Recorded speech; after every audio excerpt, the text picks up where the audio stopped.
지난 시간에는 우리가 사도행전 8장 전반부를 보면서 빌립의 사마리아 사역에 대해서 살펴보았습니다.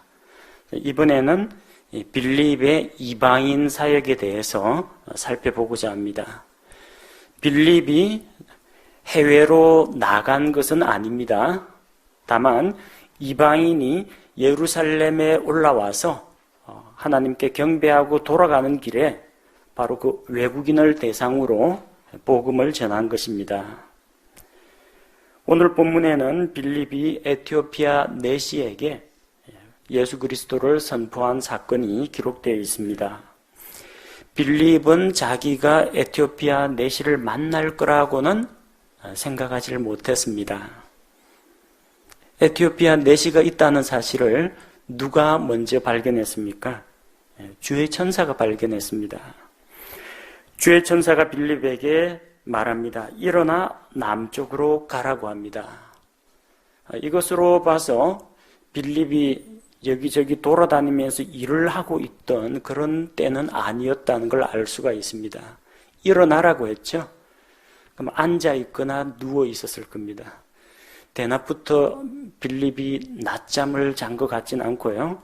앉아서 성경 말씀을 묵상했거나 혹은 앉아서 기도하고 있었을 겁니다.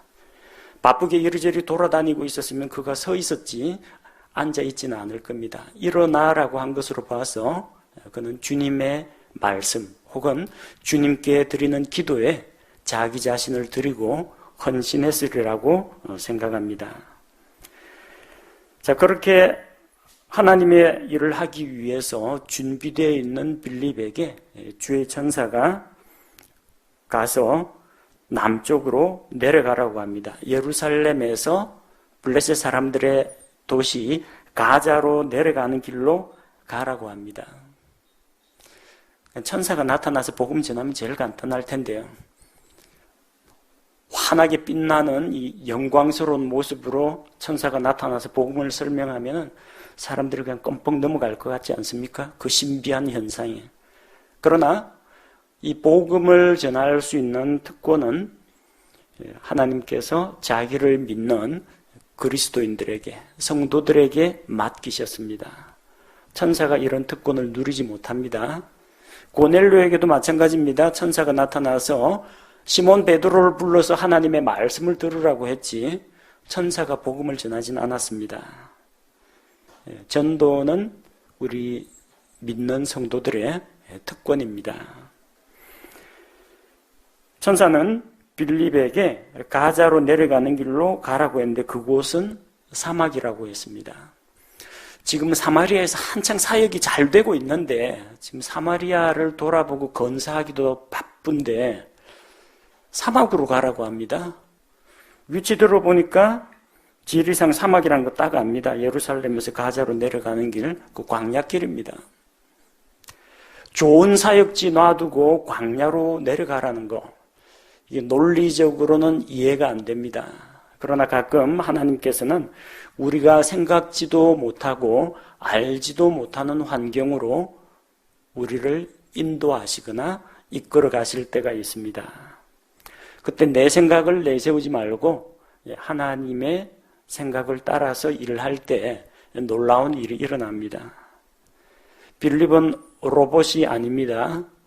그래서 하나님께서 이렇게 말씀하셨는데 사마리아 사역이 더 중요합니다. 안 갈 수도 있습니다.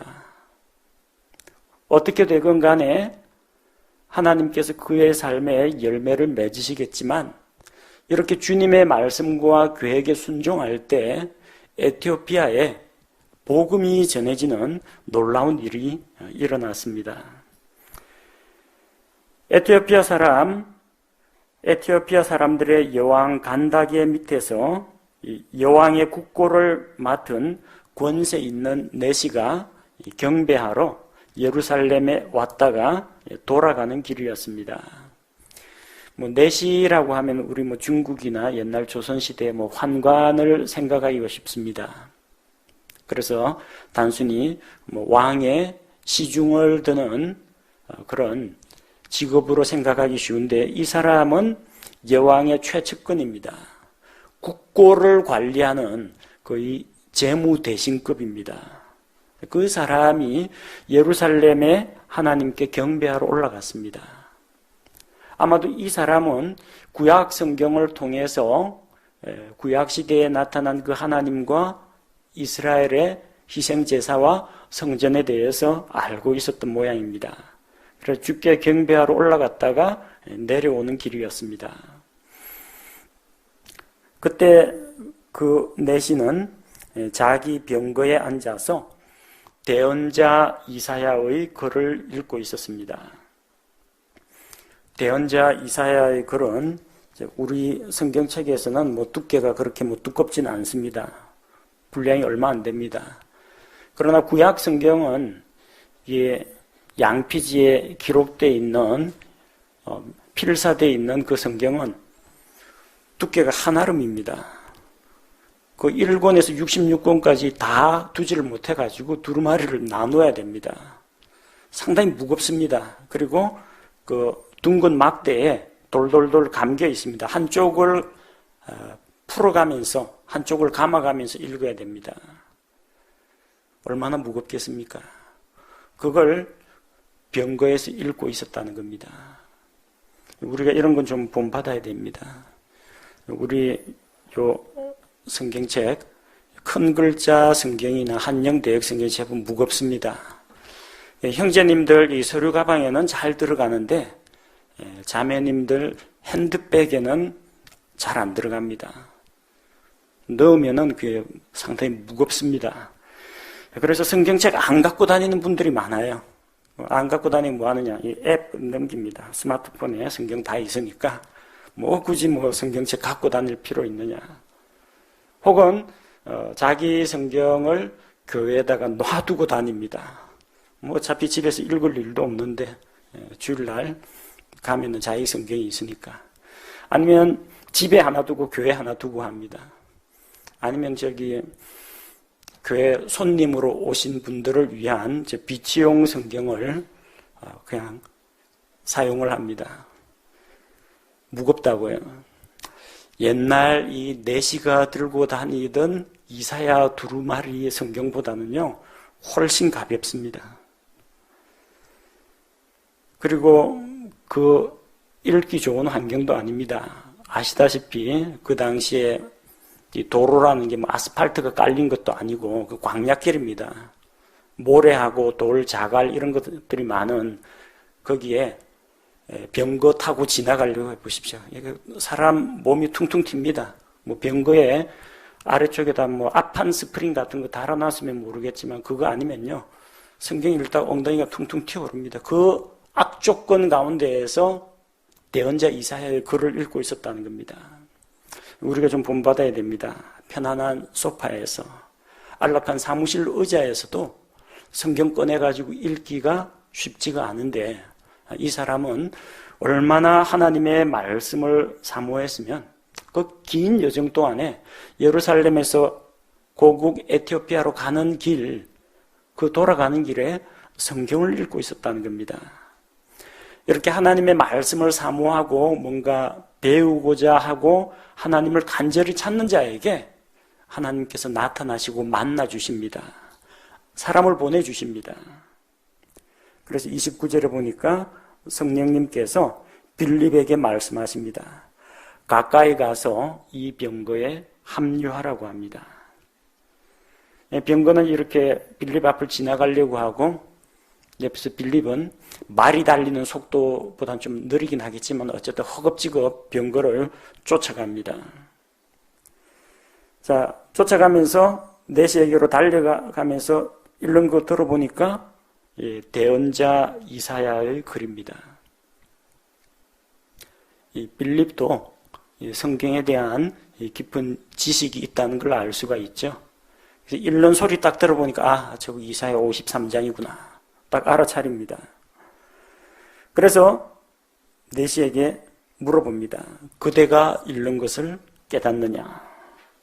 읽는 것을 깨닫느냐? 성경을 읽는다고 모든 사람이 다 깨닫는 건 아닙니다. 성경에 관심이 있어서 읽기는 하지만 깨닫지 못하는 사람들도 많이 있습니다. 그래서 불신자들 중에서도 성경을 많이 아는 사람이 있습니다. 적어도 복음서는 읽어봤다, 로마서는 읽어봤다, 창세기는 읽어봤다는 사람들이 있습니다. 하지만 하나님의 말씀을 바르게 가르치고 지도해주는 사람이 없으면 바른 진리를 깨닫기는 힘듭니다. 줄거리 파악은 되겠죠.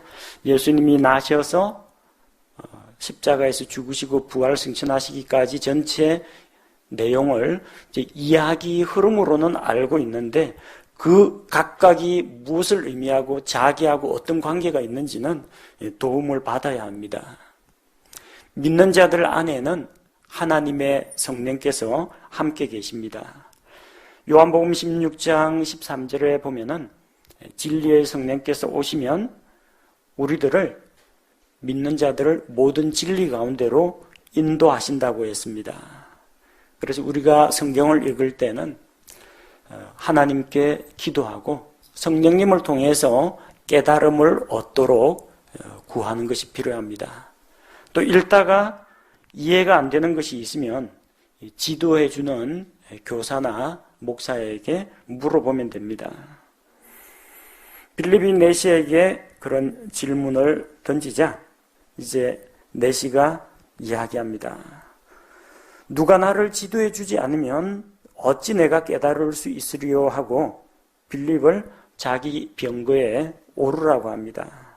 함께 앉으라고 합니다.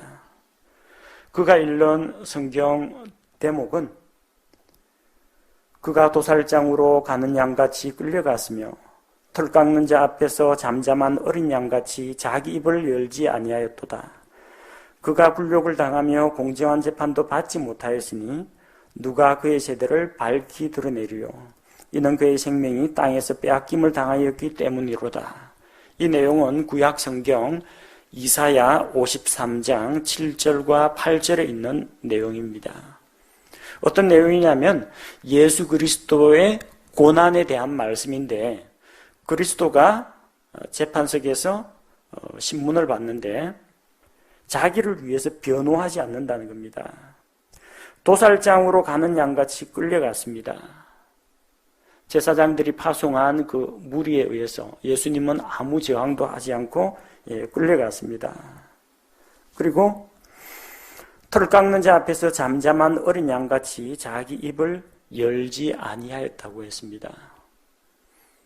양이 털을 깎일 때, 양을 잡으면 이제 비명소리가 나오겠지만, 이 털을 싹싹 깎을 때 순합니다. 가만히 있습니다. 마치 그것처럼 예수님께서는 뺨을 맞으시고 침뱉음을 당하시고 옷을 벗기우시고 공정한 재판도 받지 못하시고 그럼에도 불구하고 저항을 하지 않으셨습니다. 그리고 자기를 위해서 변호하는 말을 하지 않았습니다. 나는 무죄니까 즉시 나를 석방하라, 그렇게 외치지 않았습니다. 죄인들을 대신해서 형벌을 받기 위해서 자기를 위해 변호하지 않았습니다.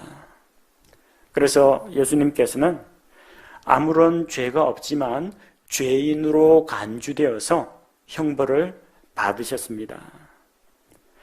그는 산헤드린 공회에서도 빌라도의 법정에서도 공정한 재판을 받지 못했습니다.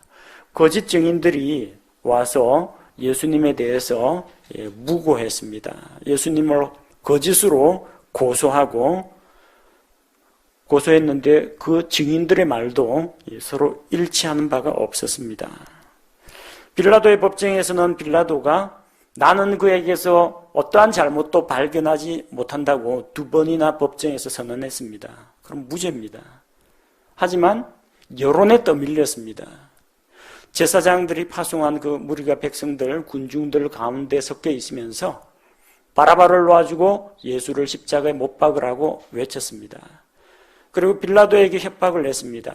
이 사람이 자기를 유대인의 왕이라고 하는데 카이사르 황제 외에는 우리에게 왕이 없다. 만약 이 사람을 풀어주면은 카이사르의 친구가 아니다. 카이사르의 신하가 아니다. 즉 당신도 같은 반역자라는 그런 협박에 못 이겨가지고 예수님은 죄가 없음에도 불구하고 십자가형을 온도받았습니다. 예수님께서는 죄인들을 대속하기 위해서 자기 생명을 내어주실 것입니다. 이 대목을 읽다가 내시에게 이제 의문이 생겼습니다. 여기서 그가 굴욕을 당하고 공정한 재판도 받지 못하였는데 또 그가 틀 깎는 자 앞에서 잠잠한 양같이 말없이 그렇게 가만히 있었는데 그라는 사람이 도대체 누구냐는 겁니다. 이사야 대언자 본인인지 아니면 이사야 대언자가 이야기하는 하나님께서 기뻐하시는 종 혹은 성경에 기록되어 있는 메시아 누구를 이야기하는 것인지 그 의문을 가지고 물어봤습니다. 이사야 대언자는 이 대언의 말씀을 하나님께서 영감으로 주셔서 기록하게 하실 때 메시아의 고난과 영광을 미리 보고 그분께 대하여 대언한 것입니다. 하나님이 주신 말씀을 백성들 앞에서 선포하고 기록으로 남겼습니다. 이사야가 무슨 미래를 꿰뚫는 통찰력이 있어가지고 노스트라다무스 예언서 쓰듯이 그렇게 쓴 게 아닙니다. 하나님께서 이사야에게 말씀을 주셨습니다. 그 말씀을 받아서 적은 것입니다. 대신 전달하는 자, 대언자입니다. 빌립은 마침 내시가 읽은 이 본문이 예수 그리스도의 고난과 또 죽음에 대한 말씀이라는 것에 착안해서 35절 바로 그 성경 기록에서부터 시작하여 그에게 예수님을 선포했습니다. 이사야 53장에 보면 예수님의 탄생과 그분의 흠없고 이로운 삶과 사람들로부터 미움과 멸시받은 일과 고난과 대속의 죽음과 그분의 죽음을 통해서 이룬 놀라운 공로와 이런 내용들이 있습니다. 그래서 바로 이 이사야의 말씀을 통해서 예수 그리스도의 복음을 전할 수가 있었던 것입니다. 자, 그래서 이제 내시가 빌립이 전하는 그 말씀을 듣고 믿음으로 받아들였습니다. 36절에 보니까 그들이 계속해서 길을 가다가 어떤 물에 이르매 내시가 이르되 보라 여기에 물이 있으니 무엇이 내가 침례받는 것을 방해하리요 이렇게 말합니다. 여기에 물이 있으니 아마도 사람이 들어가서 잠길 만한 충분한 물이 있었다는 겁니다.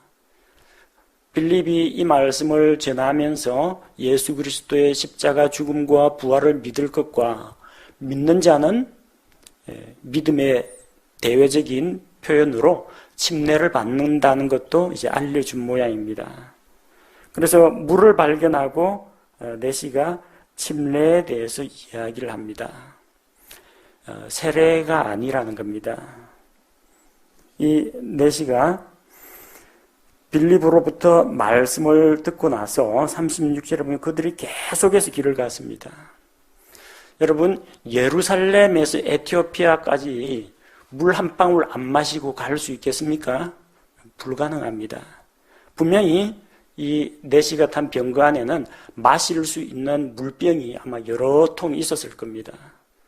만약 이게 세례라면 그 자리에서 물 조금만 손바닥에 따라가지고 이 내시 머리에다가 찍어주면 그걸로 끝납니다. 근데 왜 계속해서 길을 갑니까?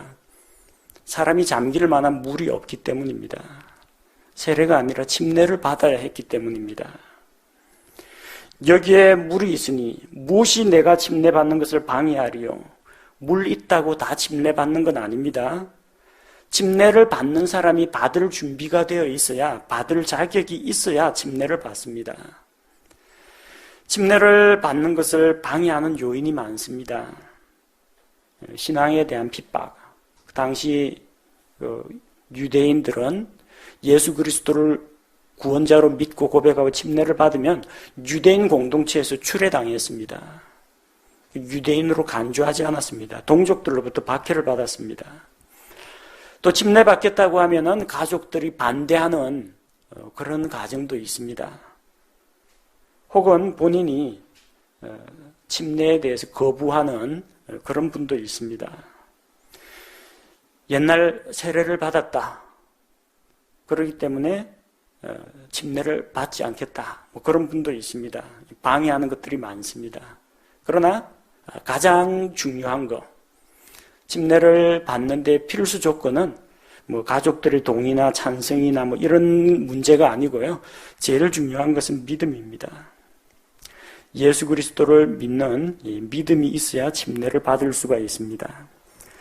37절에 보니까 빌립이 이르되 만일 그대가 마음을 다하여 믿으면 받을 수 있느니라 하니 그가 응답하여 이르되 예수 그리스도께서 하나님의 아들이심을 내가 믿노라 하니라.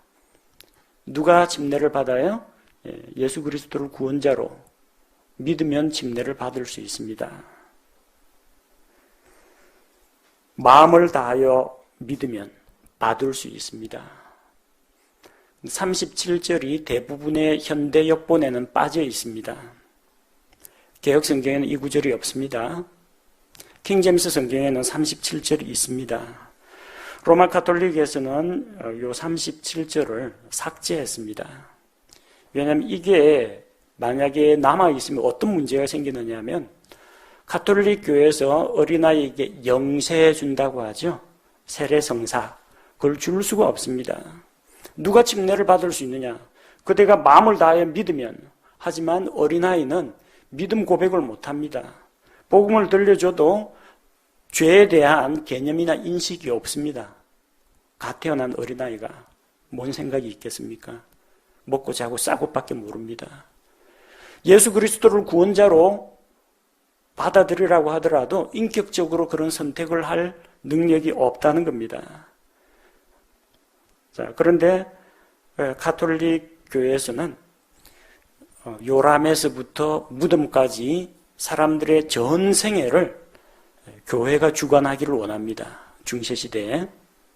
그래서 어린아이가 태어나면은 가톨릭 교회가 가지고 영세를 받아야 됩니다. 유아 세례를 받아야 됩니다. 세례성사, 혼배성사, 노자성사, 병자성사, 마지막 종부성사까지 7성사를 다 받아야 그래 구원받는다고 생각하는 겁니다. 종교의식으로 이 세례를 받아야 구원을 받는다. 그래서 어린 아이에게까지도 유아 세례를 주고 세례명을 지어주곤 합니다. 근데 그 교리가 잘못됐다는 걸 입증하는 구절이 사도행전 8장 37절입니다. 믿으면 침례를 받는다고 했거든요. 그러나 스스로 자기가 죄인이라는 사실과 예수님이 자기 죄를 대속하셨다는 사실을 지적으로 인지하고 의지적으로 받아들일 능력이 없는 유아는 이 세례고 침례고 받을 수가 없습니다. 그래서 이 구절이 문제가 되기 때문에 로마 가톨릭 신학자들 웨스트코트와 호르트 그의 비평 본문에서는 이 구절이 삭제가 된 겁니다. 그러나 원래 영어 킹제임스 성경에는 이 구절이 그대로 보존되어 있습니다. 교회를 아무리 오래 다녔어도 아무리 믿는 부모를 두었어도 자기가 예수 그리스도를 구원자로 믿지 않으면 침례를 받을 수가 없습니다.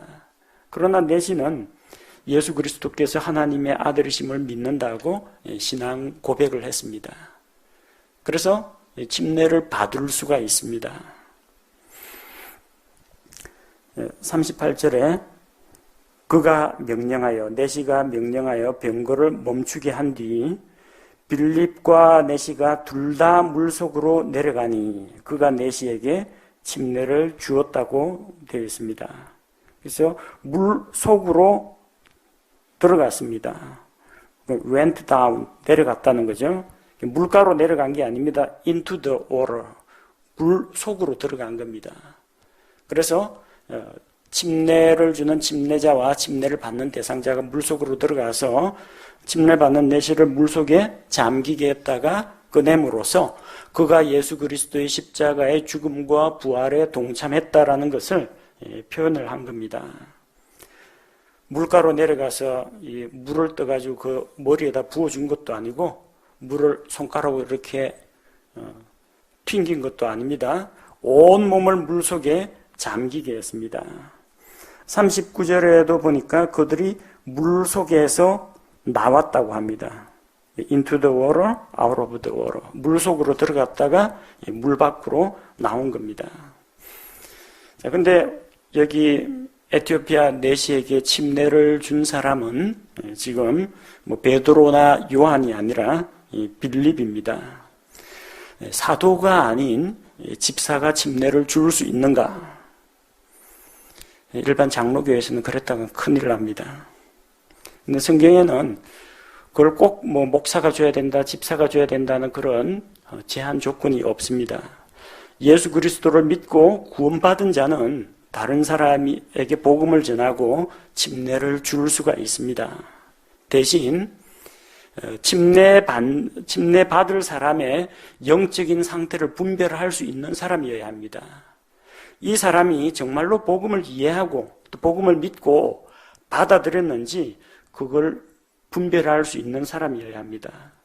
그에게 구원 문제에 대해서 상담해주고 또 점검해 줄 수 있는 사람이 침례를 줘야 합니다. 대부분의 지역교회에서는 목회자가 침례식을 주관합니다. 그러나 목회자만 줄 수 있는 건 아닙니다. 만약 제가 뭐 바쁘거나 다른 데 일이 있어서 가거나 우리 집사님들이 대신 줘도 아무런 문제될 게 없습니다. 그렇다고 해서 나도 예수님 믿으니까 너 나한테 침례 받아라 해가지고 이 사람 저 사람이 다 주면요, 나중에는 교회에 좀 문제가 생길 그런 소지가 있습니다. 어떤 점에서 소지가 생기느냐면요, 정말로 그 검증을 해갖고 믿는 사람한테 줘야 되는데 침례를 마치 함부로 남발해버리는 그런 문제가 생깁니다. 안 믿고 구원도 안 받았는데 그냥 이 사람을 빨리 교인으로 신자로 만들고 싶어서 침례를 남발하는 그런 문제가 생길 수 있고요. 교회 안에서는 같이 서로 같은 형제 자매야 되는데 나중에 이게 형제들끼리 뭐 갈등이나 문제가 생기면 꼭 이런 사람 나옵니다. 내가 니한테 침례를 줬는데 말이 하면서 마치 침례를 준 게 자기가 그 사람보다 더 우월하다거나 먼저 믿었다라거나 자기가 어떤 특권이 있는 것처럼 착각하는 사람들이 나옵니다. 그래서 그러다 보면 성도들 사이에서 이게 계파가 생기거나 너 누구한테 받았느냐? 나 아무개 집사한테. 나는 아무개 집사한테 받았는데 해가 계파가 나뉘는 수가 있습니다. 분열이 일어날 수가 있어요. 또 형제들 사이에 누가 침례를 주고 누가 누구에게 받았느냐를 가지고 그 사람 저쪽 편이네. 그 사람 누구 밑에 있네. 이런 식으로 분열이 일어날 수가 있습니다. 그래서 지역교회에서는 이런 문제를 극복하기 위해서 목사가 침례를 주도하고 만약에 침례 받아야 할 사람이 정말로 너무 많다. 그럴 경우에는 집사들에게 위임을 해줄 수가 있습니다. 빌립 집사가 침례를 줬다고 해서 뭐 문제될 건 없습니다. 자, 그렇게 예수 그리스도를 주님으로 믿고 침례를 받아 침례 성도가 되고 그 이후에 39절에 보니까 그들이 물속에서 나와 올라올 때에 주의 영께서 빌립을 채워가심으로 내시는 그를 더 이상 보지 못하더라. 두 사람이 다 물에서 올라오는데 주의 성령께서 빌립을 채워가셨다는 겁니다. 안 채워가시면 어떻게 돼요? 지금 병거로 몇십 킬로미터를 달려왔는지 모릅니다. 또 물 찾으러 간다고 복음 전하는 그 시간 동안 병거는 계속 가고 있습니다. 또 큰 물을 만날 때까지 계속 지금 이집트 접경 지역까지 아마 내려갔을지 모릅니다. 근데 이 사람은 저 에티오피아로 들어가 봐야 되겠습니다. 안녕히 가십시오 하면요. 광야길에서 이제 빌립이 마라톤 해가지고 예루살렘까지 돌아가야 됩니다. 그래서 이때 하나님께서 초자연적인 방법으로 빌립을 채워가셨습니다. 이것은 장차 우리가 공중으로 휴거될 때에도 이런 일이 일어납니다. 빌립을 채워가셨다. caught away라고 되죠. 기록되어 있죠. 우리도 예수님 공중 강림하실 때 구원받은 예수 그리스도의 성도, 그분의 신분은 공중으로 채워 올라갑니다. caught up이라고 되어 있습니다. 휴거의 모형이라고 보시면 됩니다. 근데 차이점이 뭐냐면은 예수 그리스도의 공중 강림과 성도의 휴거는 우리가 하늘로 채여 올라가는 겁니다. 그러나 여기서는 cold rain인데 일단 그를 채워 가셔가지고 갑자기 그가 40절에 보니까 빌립은 아소도에 나타났습니다. 여전히 지상입니다. 순간적으로 공간 이동을 한 겁니다. 이런 초자연적인 일이 일어났습니다. 내시는 기뻐하면서 그냥 자기 길을 계속 갔습니다. 빌립이 사라진 게 놀랍기는 합니다만, 그도 놀랐겠지만, 일단 이제 뭐 태워줘야 할 사람 없으니까, 바래다 줘야 할 사람 없으니까 기뻐하면서 에티오피아로 돌아갔습니다. 빌립은 갑자기 아소도에 나타났습니다. 아소도라는 지역은 이제 아스돗입니다. 구약시대 아스돗. 그러니까 블레셋 사람들의 5개 도시 가운데 하나입니다. 원래 가자로 내려가는 길로 쫙 내려왔거든요. 꽤 많이 내려왔을 겁니다. 순간적으로 아스돗에 나타나서 모든 도시를 다니며 그 해안 평야 지역에 블레셋 사람들의 도시들이 몰려 있습니다. 그래서 이쪽 도시를 따라 쭉 올라가면서 가이사랴 항구 있는 데까지 올라가면서 복음을 전했습니다.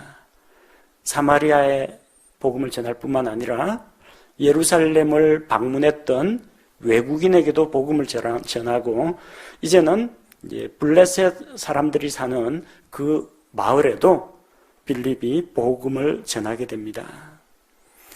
이렇게 하나님께서는 빌립처럼 일을 할 준비가 되어 있는 사람, 말씀으로 충만한 사람, 하나님의 말씀에 순종하는 사람, 바로 그런 사람을 자기 일꾼으로 사용하십니다. 이 은혜의 복음을 전하는 귀한 일을 하나님께서 우리 그리스도인들에게 맡겨주셨습니다. 천사가 나타나서 에티오피아 내시에게 복음을 전하거나 고넬료에게 복음을 전하거나 하지는 않습니다. 이 은혜의 시대, 교회의 시대에는 그리스도인이 복음을 전해야 됩니다. 그러나 환란기 때에는 새 천사가 온 세상 사람들에게 영존하는 복음을 선포합니다. 이 영존하는 복음은 예수님 믿고 구원받는 그 이야기가 아니라 하나님의 심판의 때가 가까웠다는 것을 알리고 사람들에게 짐승에게 경배하거나 짐승의 표를 받지 말라고 경고하는 메시지입니다. 그리고 곧 그분의 왕국이 임할 것이라는 것을 선포하는 복음입니다. 우리처럼 예수 그리스도를 믿기만 하면 하나님의 은혜로 값없이 구원받는다. 그런 복음이 아닙니다. 환란기 때에는 영존하는 복음을 천사가 전하게 됩니다. 에티오피아 내시는 하나님께 경배하러 예루살렘에 갔다가 또 성경을 읽다가 전도자 빌립을 만나서 복음을 듣고 구원을 받았습니다. 만약 그가 빌립을 만나지 못했다면 여전히 구약시대에 예루살렘 성전에 가서 희생제사 드리는 거 보고 하나님께 경배하고 오는 이런 생활을 계속했어야 할 겁니다.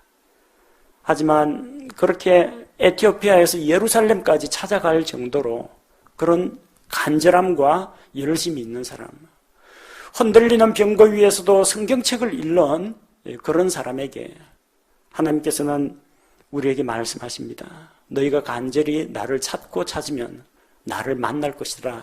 그렇게 말씀하셨습니다. 간절히 찾고 구하는 자들에게 하나님께서 자기를 나타내 보이시고 우리가 깨닫지 못하던 그런 말씀들을 깨닫게 하시고 우리를 진리 가운데로 인도하실 줄로 믿습니다.